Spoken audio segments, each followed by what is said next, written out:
Let's pray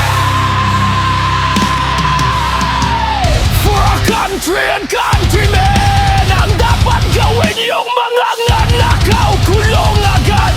Nakikita naman sa pamumuhay nila. Pero ang gobyerno walang ginagawang mabilis na aksyon. Hinahayaan nila na lumalaban lalo ang sitwasyon. Sa bandang huli walang mangyayari, magkakalimutan na lang. Kaya taong bayan lang talaga kailangan umaksyon. Bumabaha ka rin napatulungkod, nakaladlad lahat ng ebidensya.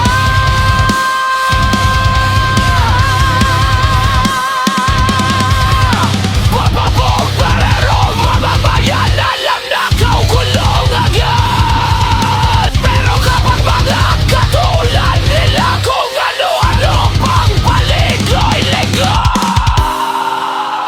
Kaya ayan na nga, nangyari nang sinabi ni Mayor Vito. Kulang na lang lagyan nila ng mga tinikang ulo ng Pangulo. Pinagkaisahan ng mga demonyong magnanakal. Kana happy-happy lahat ang mga ninakaw nila at wala nang makukulong. Kaya sundan tuloy yun. Pero magawa niyong magnawan ng iba niya kayong mamantay din naman tayo lahang. Asa lang ka magawin ni Magkas sa lalahan. Ng mga duta suporte na senador, tanggalin niya dahil yan ang nagpapagulo sa bansa. Gusto makaupo sa trono para kontenu senagaw sa kaban at tuloy bintang. Ang karangkalan yan ang habol ng mga yan. Wala ng pagbabaga.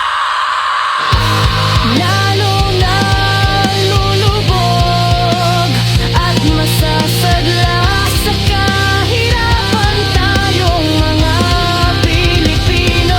Wala rin mangyayari sa ginagawang investigasyon sa flood control na yan. Hindi matatapos at walang mapaparusahan at makukulong. Matuto na tayong lahat. Tayo ang naglukluk sa pwesto nila upang pagnakawan at pagsamantalahan. Kailan pa tayo magigising sa banguot na wala nang pag-unlad at pagbabago sa Pilipinas? Hanggat nasa pwesto pa rin ang mga buhayang ganit sa pera at kapangyarihan. Pare-parehas sa mga yan, kasi Mayor Vito at pakalinis niya yung hit. Bulat yan, patupad na karoon din ng isyo. Ikaw naman ni Abnoy at Johoplos ang Pinas. Bakit pararanggang senador ka lang yung Takot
bago pa lang sa kanya ni Emil sumangil. Nabanggit kaunahin niya na kaya ang korupsyon sa administrasyon na ito.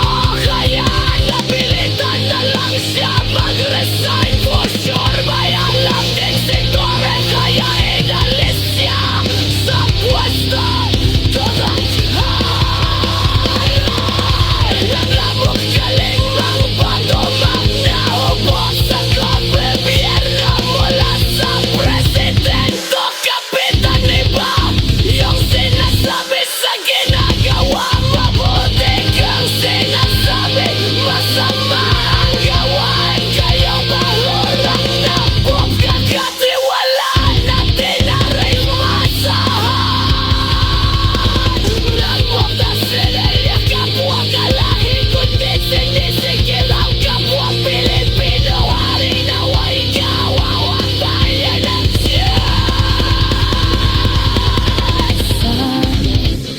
may adilan na dalang ating bansa.